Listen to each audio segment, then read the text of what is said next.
Generally speaking, I've been very careful with my Marvel Snap tokens. There's yet to be a card that's been released that I really wanted and I couldn't get access to. I've chalked that up mostly to being responsible with my tokens and not picking stuff that I don't really want or don't really need. Like Master Mold's a card that's really cool and I'm excited to experiment with him, but I can wait until he's a Series 3 or Series 4 card. Right up until I made this mistake. You'll have enough to buy 2 cards next month, just saying.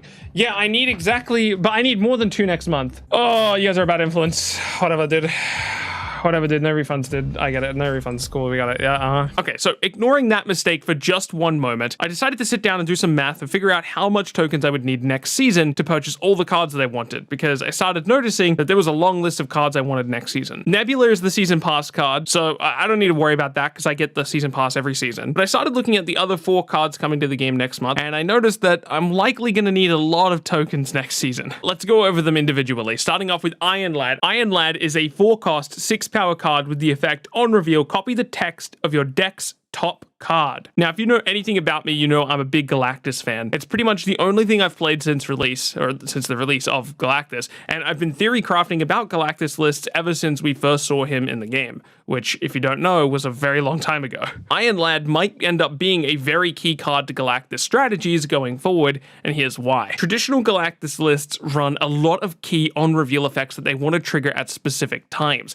Galactus wants to be played on turn 4 or 5, ramp cards want to be played on turn 4, Spider-Man wants to be played on turn 5, Galactus Dr. Octopus wants to be played on turn 4 or 5, depending on the situation, Shang-Chi wants to be played on turn 6, accompanied usually by death, but not always, and heck, even Kang, which I still believe is a quote-unquote key Galactus card, is a powerful on-reveal effect. All of these effects can be triggered by Iron Lad. Now, there are certainly duds, effects that you're not going to want to hit, but that's going to come down to timing. Each and every single card in the Galactus deck, or at least in a hypothetical Galactus deck that includes Iron Lad, can have a positive effect if pulled by Iron Lad. It's just going to come down to a timing issue. For example, on turn 5, if you're needing to play Galactus and you don't know what the top card of your deck is and you play Iron Lad and it doesn't hit Galactus, then obviously it whiffed. There's going to be situations where you've already played Galactus and you need Null and you play Iron Lad and it hits Dr. Octopus and it loses you the game. But I think in most cases, outside of turn 6 scenarios, the consequences of you trying the Iron Lad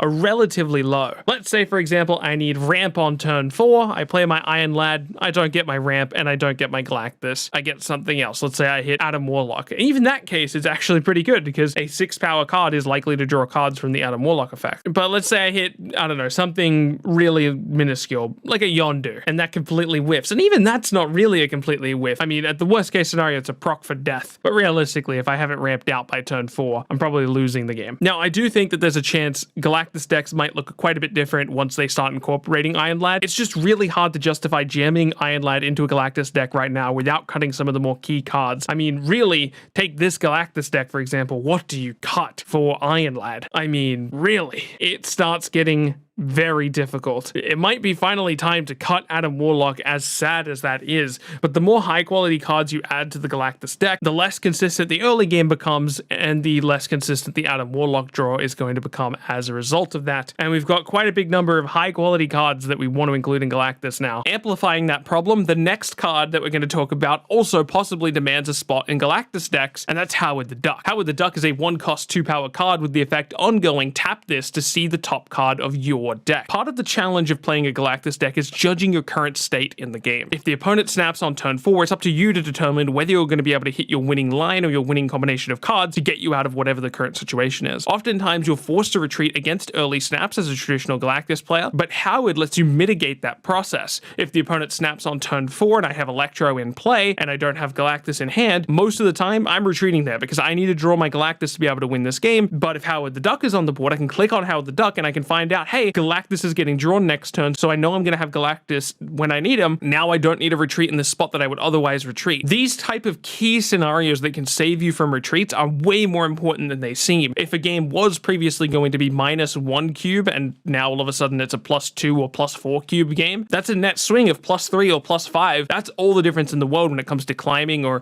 even in more competitive environments like the upcoming Conquest mode or even tournament formats. The only issue with these two cards in a Galactus archetype is that they actively actively discourage you from using America Chavez, a card I currently consider an uncuttable card from traditional all-in Galactus builds. The reason it's actively discouraging to run America Chavez is because America Chavez is very likely to be the top card in your deck at all points during the game. Now, there's some confusion around this still to this day. America Chavez is not always the top card of your deck. She's just very likely to be the top card of your deck. The reason for this is if you are going to draw America Chavez, if you would draw America Chavez at any point, instead she'll sit on the top of the deck and then you'll draw the card under her. So if you were to play Iron Lad in any deck running America Chavez, it's very likely going to hit America Chavez. Fun fact, this is actually why they changed Jubilee a really long time ago. She used to draw the top card of your deck, which very likely would be America Chavez if you were running that card, but now she just draws a random card. You lose a substantial amount of consistency by removing America Chavez from the deck because you really only care about drawing Galactus by turn 5. You don't care about drawing him on turn 6, so America Chavez increases your odds of drawing Galactus. But I'm actually a little bit hopeful that Iron Lad is so good in the Galactus archetype that he justifies removing America Chavez. Let's say, for example, Galactus would be our turn 5 draw if we were running America Chavez, but we're not running America Chavez. So as a result, instead he's going to end up being our 6th turn draw. Normally this would be too late for us, but as long as Iron Lad isn't one of those bottom 3 remaining cards, Iron Lad can still access that Galactus that's otherwise on top of the deck. Now, that means our final turn we're going to draw Galactus, which is more or less a dead draw on turn 6 after a Galactus effect has already taken place, but as long as we have the other key components in our hand, it's another way for us to find an out of any particular game. I'm hoping that this particular interaction, Iron Lad being able to essentially be another copy of Galactus in the deck sometimes, helps mitigate the fact that we're losing out on America Chavez now. The only downside to this is that, of course, America Chavez wouldn't just increase the consistency of you drawing Galactus, she would increase the consistency of you drawing your ramp card before you need it, and obviously your Galactus and your Spider-Man if you're running the Wave combo, and your Dr. Octopus if you're running the Electro combo. With all of that gone,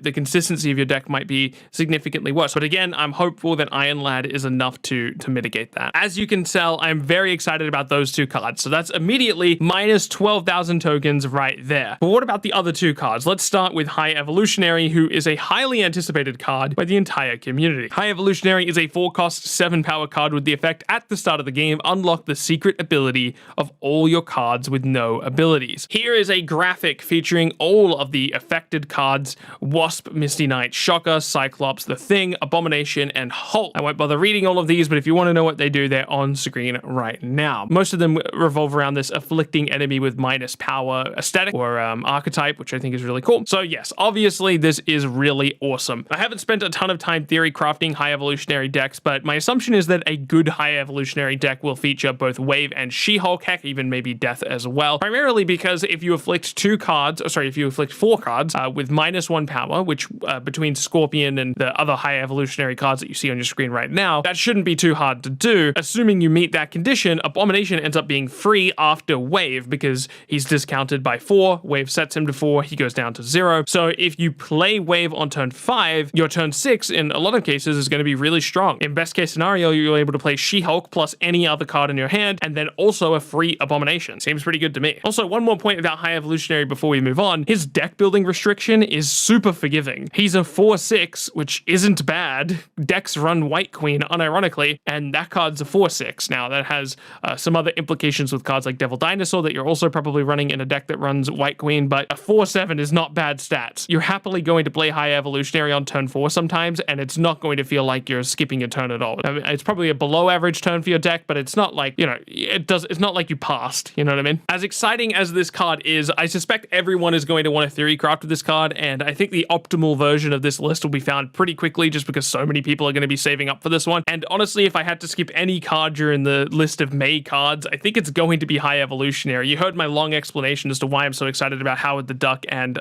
Iron Lad, and you're about to hear why I'm so excited about Living Tribunal. And don't get me wrong, I am excited about High Evolutionary, but man, this month is absolutely stacked. Living Tribunal is a 6-cost, 4-power card with the effect Ongoing. This is new, actually. This used to read at the end of turn, but now it reads Ongoing. Ongoing, split your total power evenly among all locations. I haven't been as excited as I am for this card since Galactus, and obviously I played nothing but Galactus. Living Tribunal opens up an entirely new playstyle for the game, and that's the entire reason I was so excited about Galactus. Sure, destroying all of the locations is super cool, but really the reason I was excited about Galactus is that it was an entirely different thing to the game. It feels like you're playing a completely different game, which you know, you can say what you want to say about versing that, but playing that is pretty cool. Now, as excited as I am about Living Tribunal, I haven't spent a ton of time theory crafting him. I should probably take some time to come up with an exact 12 card list, but I think he belongs in some type of ongoing negative list. Ongoing cards often have ways of quote unquote cheating out power, and you're going to want to cheat out a lot of power with this effect. And honestly, I think I'm going to dedicate an entire video for Living Tribunal theory crafting once we get a little bit closer to his release date, assuming I'm not distracted by DC Dual Force at that point. But yes, I absolutely have to get Living Tribunal, so I'm spending at least 18,000 tokens this month, probably 24,000 if I have enough for High Evolutionary as well. And man, I need help. Help me, I need the tokens. Brothers and sisters,